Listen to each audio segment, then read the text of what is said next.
అరే! ఏం తీస్తున్నారురా మీరు? ఆ విజువల్స్ ఏమిరా నాయన? ఆ కాన్సెప్ట్ ఏంది? నోట్లోకెళ్ళి గబ్బిలాలు రావడం ఏంది? కళ్ళకెళ్ళొస్తే నెత్తిలోకెళ్ళి బయటకు పోవడం ఏంది? అరే! పిచ్చి లేసింది నాకు టీజర్ చూసినప్పుడు. అమ్మ బాబోయ్! కార్తిక్ దండు ఈ లెవెల్ ఆఫ్ క్రియేటివిటీ, ఈ లెవెల్ ఆఫ్ కాన్సెప్ట్ ఎక్కడి నుంచి పట్టుకొస్తుందసలు? విరూపాక్షినే ఒక లెవెల్ ఆఫ్ మ్యాజిక్, ఒక లెవెల్ ఆఫ్ క్షుద్రభుజాలంటే దాన్ని మించి ఉంది అసలిది. స్టార్టింగ్ ఒక పర్సన్ పెయింటింగ్ గీయడం ఏంటి? దాని నుంచి గబ్బిలాలు రావడం ఏంటి? ఇట్లా గబ్బిలాలు లోపలికెళ్ళి పొట్టలకెళ్ళి బయటకు రావడం ఏంటి? అరే! మైండ్ బ్లోయింగ్ రా! దీన్ని ప్రాపర్‌గా హ్యాండిల్ చేస్తే డెడ్లీయెస్ట్ విలన్ అవుతాడు. పక్కా డెడ్లీయెస్ట్ విలన్ అవుతాడు. ఆ గబ్బిలాల కాన్సెప్ట్ ఏంది? ఈ ఆర్కియాలజికల్ కాన్సెప్ట్ ఏంది? దీనికి హీరోకి సంబంధం ఏంటి?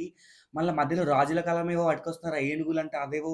అక్కడ యాక్షన్ సీక్వెన్స్ వేరే లెవెల్‌లో వర్కౌట్ అవుతుంది. ఇది ప్రాపర్‌గా వర్కౌట్ అవ్వాలి గాని నాగ చైతన్యకి 200,00,00,000 సినిమా అయితది. ఇన్‌ఫాక్ట్ అంతకంటే ఎక్కువ దాటిపోతది. అరే! వేరే లెవెల్‌లో ఉంది ఆ టీజర్ అసలు గ్లిమ్స్. ఈ కాన్సెప్ట్ అంతా ఒక ఎత్తయితే ఆ విజువల్స్ గాని, ఆ సినిమాటోగ్రఫీ గాని, ఆ మ్యూజిక్ బ్యాక్‌గ్రౌండ్ స్కోర్ సూపరుంది అసలు బ్యాక్‌గ్రౌండ్ స్కోర్ అసలు మామూలు లేదసలు. 'మీనాక్షి చౌదరికి' ఒక మంచి రోల్ పడేటట్టుంది. హీరో 'నాగచైతన్యకి' ఒక మంచి role పడేటట్టుంది.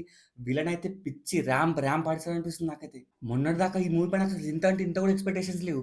But after seeing this glimpse నా బుర్ర మైండ్ బెంగిందసలు. ఛీ బాబోయ్! థియేటర్‌లో ఉక్కిరిబిక్కిరి చేసి పడేసారు నన్నైతే. నేను చెప్తున్నా కదా! నాకు ఇలాంటి ఒక డిఫరెంట్ కాన్సెప్ట్స్ కానీ, ఆ విరూపాక్షకే నేను అల్లాడిపోయాను అసలు ఆ స్క్రీన్ ప్లేకి. ఆ ట్రైన్ సీక్వెన్సెస్‌కి ఇంతకు మించి ఉంటే మాత్రం ఈ మూవీని ఇంక ఎవ్వడు ఆపలేడండి అసలు.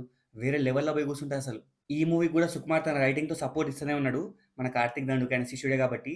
సుకుమార్ రైటింగ్ వర్కౌట్ అయితే, సుకుమార్ స్క్రీన్ ప్లే వర్కౌట్ అయితే అసలు వండర్స్ చూడొచ్చు మనం. వేరే లెవెల్ చూడొచ్చు.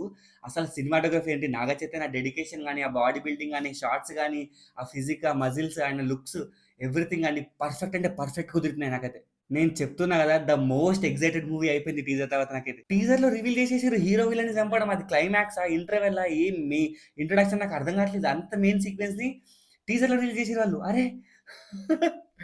అయ్య బాబోయ్! మామూలు లెవెల్ గాదు. ఈ సినిమా బడ్జెట్ 100,00,00,000 దాటి ఉన్నదంట.